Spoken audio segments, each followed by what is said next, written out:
the more curious, the more involved that you are in your transition, the better your transition is going to be. Because there's that date that is on your contract or on your retirement papers, and that date's not going to move for you. You're going to move for it. So it's going to happen to you, or you make it happen. Your choice. Today we're going to be speaking with Steve Janke. He's a U.S. Marine Corps veteran. He owns a company called Mission Wisconsin, where he helps military veterans and their families transition out of the military and relocate to the state of Wisconsin. In this episode, he's going to be sharing more about his personal experiences and his transition. So let's jump right in. So if we were friends in high school, who was Steve Janke, and why did you join the military? Oh, if we were friends in high school, it would have been a good time. I was the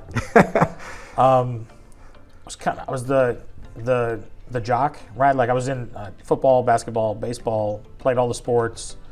I was that kid in high school in Wisconsin that always wore shorts, like every day, right? It didn't matter if it was 25 below or 90, shorts, just shorts, right?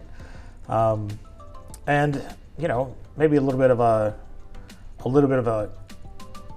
class clown, but not the class clown, right? Like smart enough to make some honor stuff, but didn't really apply myself, you know.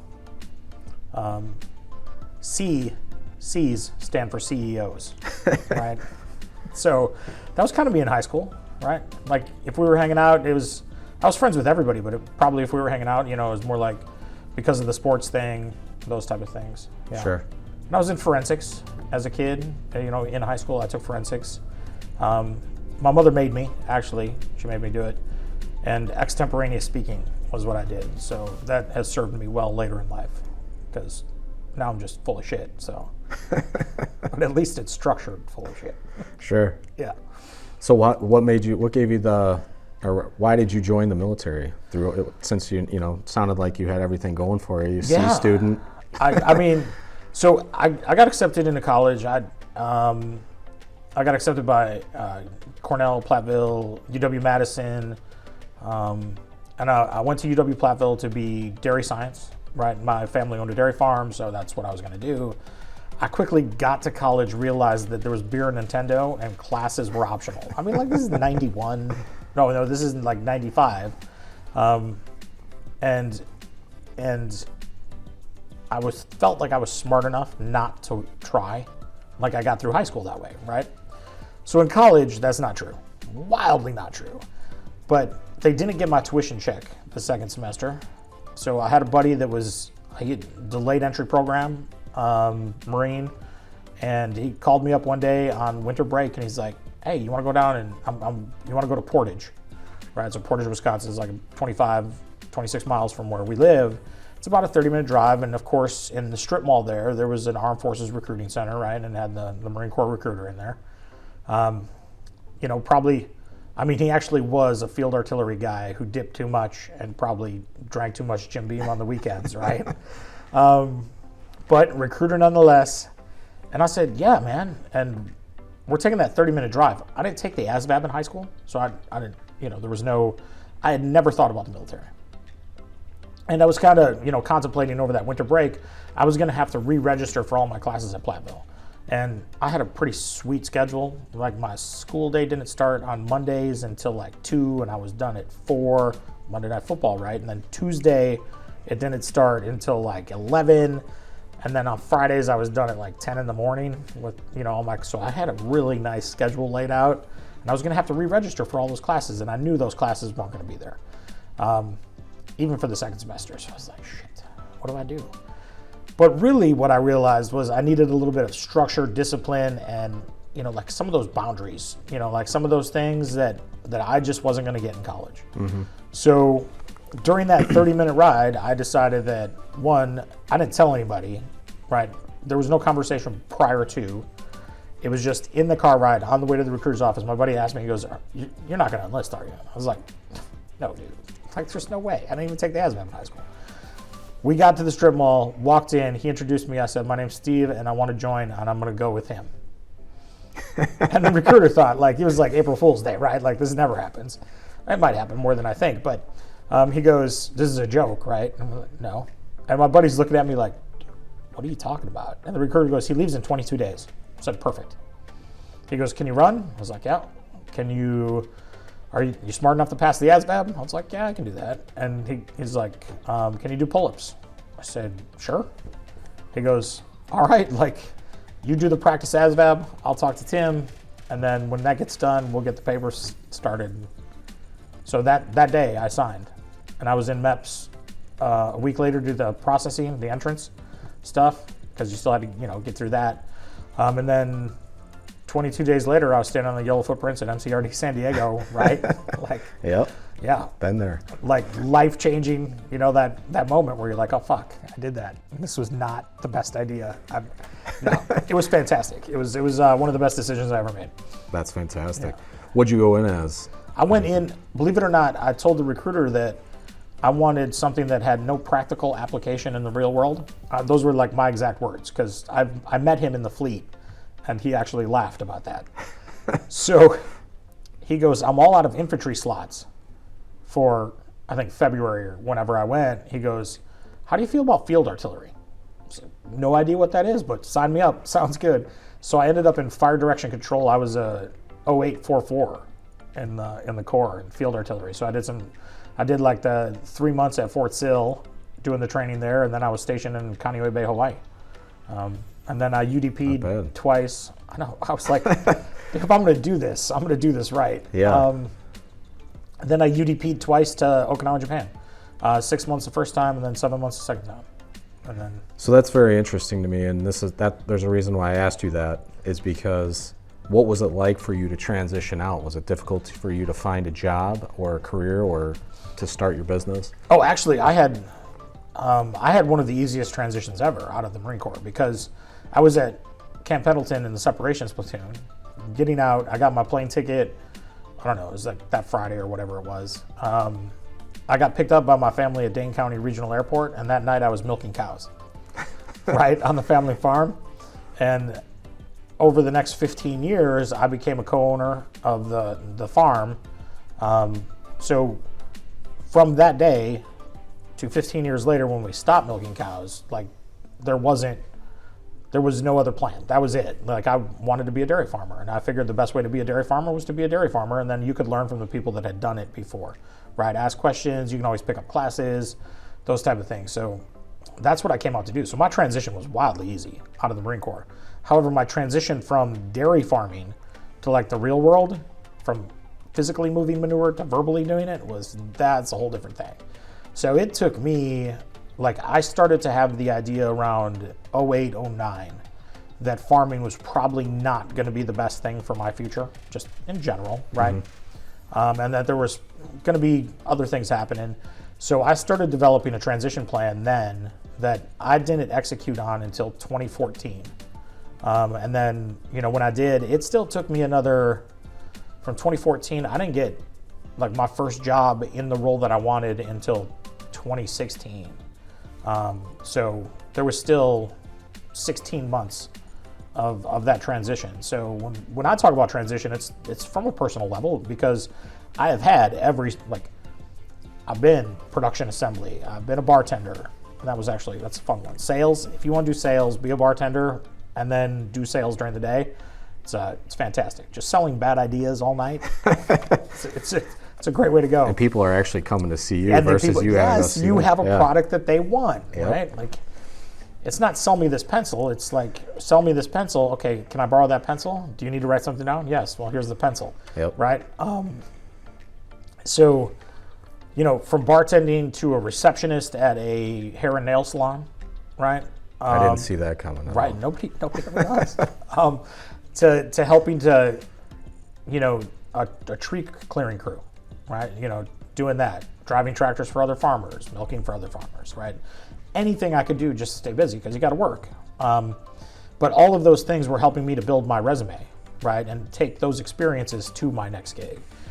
So when I talk about transition and building that network and digging the well before you need water, it's because it's what I had, it's what I did. Mm-hmm. So then in 16, I got on with a national civil rights group, did some work during that election cycle for them, and then ended up in the state capitol in 17 with now State Senator Andre Jacques. And then he was a representative at the time. And then I ended up with the Wisconsin Department of Veterans Affairs in April of 17, and was there from April of 17 until May of 19. And then from August of 19 to June of 2020, I was with Wisconsin Economic Development Corporation. And then July of 2020, I started Mission Wisconsin, and to carry on that program that we had started in the state. So I know a thing or two about transition because I've done a thing or two about transition, right? Absolutely. We like to joke that we make transition so easy a Marine can do it. It's because I've done it a bunch, a whole bunch, right?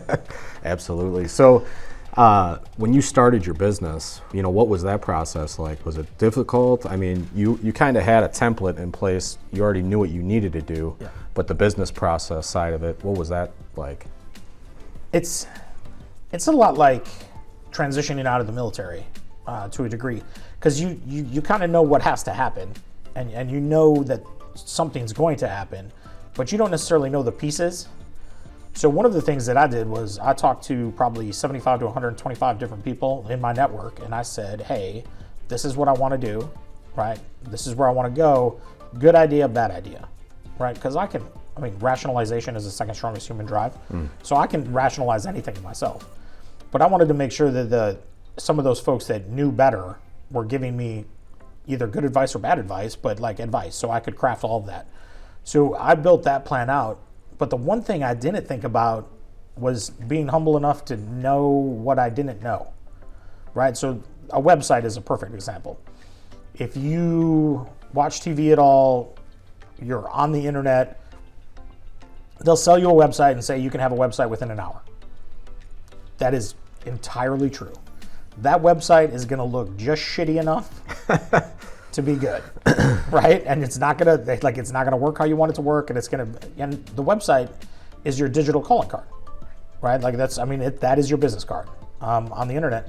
So for about 45 days, I spent trying to build my own website.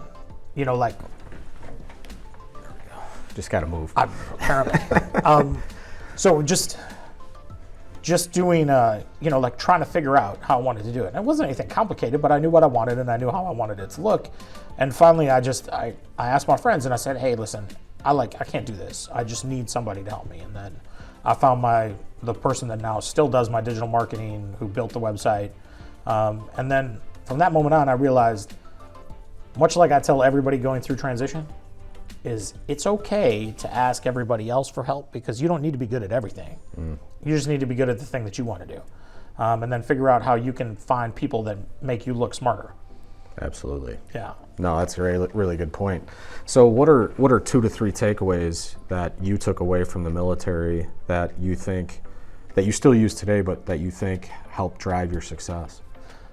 So the first one is there's always 3 answers to every question. It's yes, no, and I don't know, but we'll find out, right? Like that third one is the most important one. And then, the other takeaway that you learn in the military is you never do anything yourself. It's always driven by you because you have to do it. You got to be there, right? But it's always a we culture. And when we talk a lot about transition, it is a transition from a we to a me. But when you're building a business and when you're truly starting that out, there's a lot more we than you think.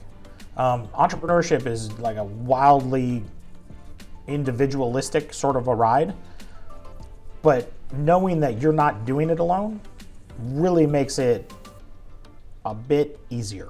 It's never going to be easy because nobody's ever going to give you anything. You have to sell it in order to have anything. Sure. And not sell the business, but sell the idea. But there are a lot of people around you that might be less risk adverse than you are, that are willing to help and say, hey, I'm going to provide input. It's just being humble enough to ask the questions. So that we mentality, right? I can surround myself with people that are pushing in the same direction as me. They're just not necessarily as risk involved as I am. They might have full-time jobs and they might still be getting paid by a ton of other people, but they want to see the project succeed or that go forward. So that's huge. Still adopting that we mentality, but being humble enough to ask about how we can get there together. And then obviously the mental toughness to keep going. Like when the military talks about embracing the suck all the time, and it's because the shared suffering of the thing builds stronger bonds. Entrepreneurship is a wildly, it's an individual thing and you're doing it on your own, but knowing that you're mentally tough enough to do it, like it's going to get better. Like the outcome, the opportunities, they're going to happen. You just got to keep grinding. And I hate hustle porn. Like that whole hustle culture is so stupid, right? But it's one of the things you learn in the military, smarter, not harder, especially if you've been in on the enlisted side. That officers are always about like harder, not smarter, right? But you understand the game. You got it. When you have to work and when you have to do things, and then when you don't have to do things, but always staying in that mindset of this is my end mission. Like this is the objective. So everything I'm going to do is going to kind of get me to there. Absolutely. That's awesome. I love that. What advice would you give to a transitioning veteran who is getting out of the military and they're looking to start a business or get into a career that they enjoy? Yeah. The first thing is dig the well before you need the water, right? So find that group, those people, those things, and then ask questions, right? Because you don't know what you don't know. And if you're leaving the military and you're coming to the civilian world, the only thing you know is the military, right? So find somebody that's done it, like a company like Mission Wisconsin that provides that free resource for you and your family to connect. But ultimately ask questions. The more curious, the more involved that you are in your transition, the better your transition is going to be. Because there's that date that is on your contract or on your retirement papers, and that date's not going to move for you. You're going to move for it. So it's going to happen to you, or you make it happen. Your choice. But if you're not involved, you can always blame, the TAPS program is bad, and this is bad, and that is bad. But ultimately, it was you that dropped the ball. Absolutely. Awesome. What, last question here before we leave. What impact does Steve Janke want to leave in the community, the state of Wisconsin, or the world? Yeah, ultimately, I think one of the things that we've seen in the last 3 years around talent is there's been a bit of a paradigm shift, right? It's no longer the talent is struggling to find the opportunity. There's so much opportunity that the talent is paralyzed by that. So when transitioning out of the military, it's always been like find a job focused. And that still is the most important trigger to transition. But ultimately, what we want to do is flip the model and talk about the holistic approach to transition. Let's find you a community first, right? Let's find you the resources and benefits. Let's make sure that your family's going to the best state for them, and then connect you with the employers in that area. Let's take care of you from the whole approach instead of just the employment side and saying, hey, good luck, man. You got a job now. You'll figure everything else out, right? Good times. We want to make sure that you have the career you want, your spouse has the career they want, and your family's connected to all of the things, because still when you leave the military, whether you have a job or not, you got to go someplace and then you got to start over. So we want to help you build that network, dig that well before you need the water, right? So it's a simple thing. We just want to change how talent is recruited. That's awesome, man. If you made it this far, odds are you got some value from this video. Don't forget to check out this short clip that I did with Steve previously, or check out this episode here.